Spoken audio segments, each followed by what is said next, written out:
This test is performed in a standing position. Keep one hand behind the head and lower it down gradually over the shoulder and reach as far as possible at the middle of your back. Your palm should touch your body and the fingers should be downward. Then carry your other arm behind your back.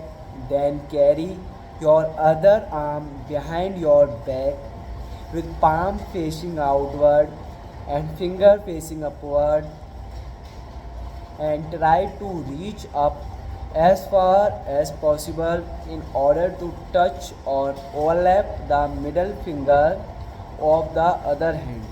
Fingers should be aligned. Measure the distance between the tips of the fingers. If the fingers tips touch, then the score is 0. If they don't touch, measure the distance between the fingertips, negative score. If they overlap, measure the distance. Let the participant participate twice and then two trials be conducted. Record the best score out of the two trials to the nearest centimeters or 1.2 inch. The following table should be recommended the norms in niches for the test of all the age groups. 8 foot up and go test. This test is conducted to assess coordinations and eligibility in aged people. This test helps to evaluate speed, eligibility and balance of a person while moving. These are important factors in performing jobs which require quick maneuvering, such as getting off a bus in time to answer the phone, etc. A chair with straight back, stopwatch, cone marker, measuring tape and an area without any hindrances. Keep a chair next to the wall and place the cone marker 8 feet away in front of the chair. The participant initially completely seated, hand resting on the knees and feet flat on the ground. On the command go, stopwatch is switched and the participant stand and walk as quickly as possible towards the cone, turns around and returns to the chair to sit down. Time is noted as he sit down on the chair.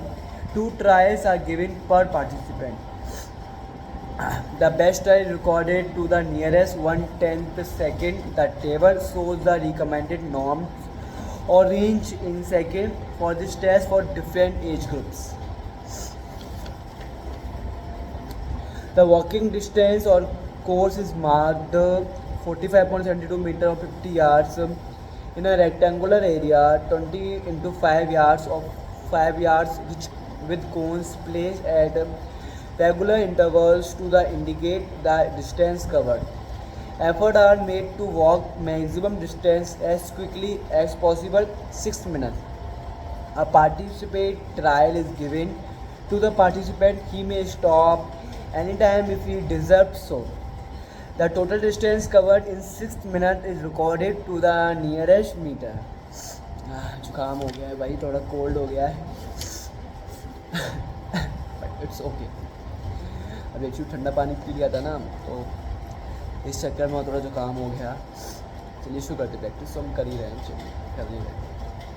Aerobic capacity to perform an activity continuously, energy required by the muscles which can be supplied by the presence of oxygen. Therefore, the ability of the organism to maintain adequate supply of O2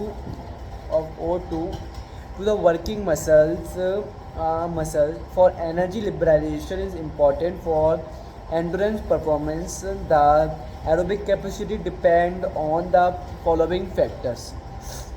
It is the amount of oxygen which can be taken by the lungs from atmosphere. If this amount is more than is better than for achieving higher VO2 max, the oxygen intake depend on the vital capacity with which further depend on the lung size, number of active alveoli, strength of the respiratory muscle, size of the chest cavity, etc. Oxygen intake is not a limiting factor for endurance performance in a healthy sports person. The amount of oxygen taken into the blood from lungs has to be transported to the working muscles. The oxygen transport depends on the amount of oxygen which the blood has absorbed from the lungs and the ability of the circulatory system to carry this quickly to the working muscle. The amount of oxygen absorbed into the blood depends on the speed of blood flow through hemoglobin, which is about 14 to 50% of oxygenated blood, depends on the capacity of the heart. These capacities can be improved through training. Consequently, there is an increase in aerobic capacity. This is Shashank Jain and चलिए शुरू कर चलिए कल बात करते हैं. Bye bye.